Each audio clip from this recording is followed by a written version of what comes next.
आदाब नमस्कार, मैं सदर सैफी और आप देख रहे हैं हमारा खास बुलेटिन। बदायूं शहर की बाबा कॉलोनी में दो बच्चों की हत्या करने वाला साजिद पूरे परिवार को मिटाने की तैयारी में आया था।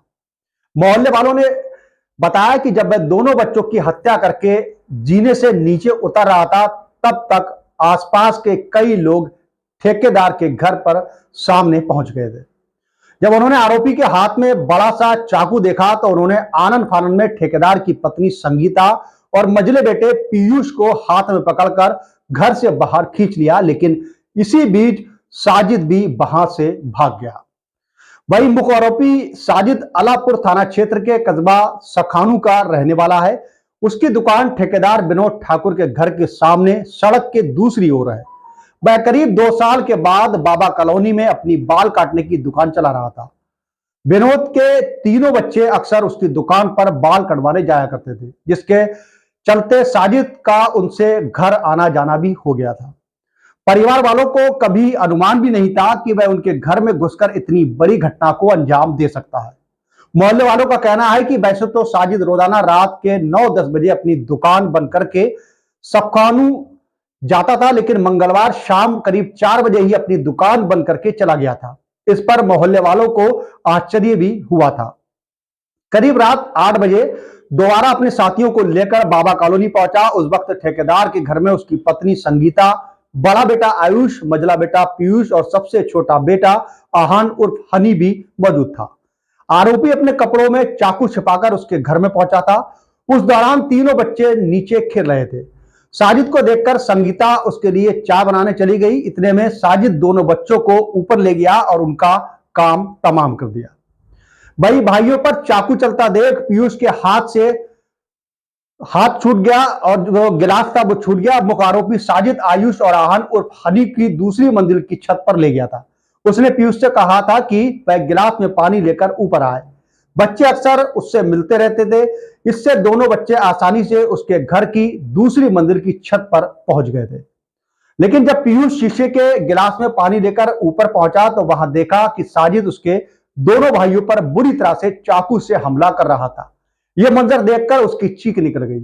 उसके हाथ से शीशे का गिलास छूट गया। वह नीचे दौड़ा कि तभी आरोपी ने उस पर भी हमला करने की कोशिश की, लेकिन इसमें पीयूष के हाथ की उंगली ही कटी थी। बताते चले कि मृतक बच्चों के पिता विनोद सिंह ने ही आरोपी साजिद को यहां खोखा खोलने की सलाह दी थी। बताया जा रहा है कि विनोद और आरोपी साजिद व उसके दोनों भाइयों से पारिवारिक संबंध थे। 2 साल पहले विनोद ने सड़क किनारे खोखा रखने के लिए उसे रुपए भी दिए थे। साजिद का घर में हर समय आना जाना रहता था। उसको घर में आने जाने में कोई एतराज नहीं था। मंगलवार को शाम करीब 8 बजे आरोपी साजिद घर में पहुंचा और बच्चों की दादी से मिला और दूसरी मंजिल पर चला गया। वही सूत्रों का कहना है कि एक सगा भाई जावेद भी मकान के आसपास ही था। बताया जा रहा है कि साजिद को रुपए की जरूरत थी। वह रुपए मांगने की सुबह से लेकर शाम तक कोशिश कर रहा था। मृतका बच्चों की दीदी ने रुपए को लेकर विनोद को फोन किया था, लेकिन कुछ ही देर में मां ने विनोद को फोन किया कि साजिद ने बच्चों की हत्या कर दी है। वही बदायूं की बाबा कॉलोनी में मंगलवार रात 8 बजे ठेकेदार विनोद ठाकुर के दोनों बेटे आयुष और आहान की धारदार हथियार से निर्मम हत्या कर दी गई। जिस पर वारदात हुई वह मंडी समिति पुलिस चौकी से सिर्फ 500 मीटर की दूरी पर है। आरोपियों ने दूसरे समुदाय के होने के साथ गुस्सा उठा जाम लगाकर हंगामा करते हुए दूसरे समुदाय के 3 खोखों को आग लगा दी थी। इसके बाद पुलिस ने आरोपी साजिद को मौके के करीब 2 किलोमीटर दूर पुरानी चांदमारी के पास घेराबंदी कर मुठभेड़ में ढेर कर दिया। इसके साथ 2 साथियों की तलाश की जा रही है। पुलिस हत्या की वजह पता कर रही है। वही जानकारी के अनुसार बाबा कॉलोनी में मजिया रोड में रहने वाले ठेकेदार हर घर जल योजना के तहत ओवरलोड टैंक का निर्माण कराते हैं। उसके मकान के सामने ही कस्बा सखानू के रहने वाले साजिद की बाल काटने की दुकान है। वही विनोद की पत्नी संगीता अपने मकान के निचले हिस्से में ब्यूटी पार्लर चलाती है। इसके चलते परिवार में काफी अच्छे संबंध थे। साजिद का उनके घर आना जाना भी था। मंगलवार रात संगीता 3 बच्चों आयुष, आन और पीयूष के साथ घर पर थी, जबकि विनोद लखीमपुर खीरी गए हुए थे।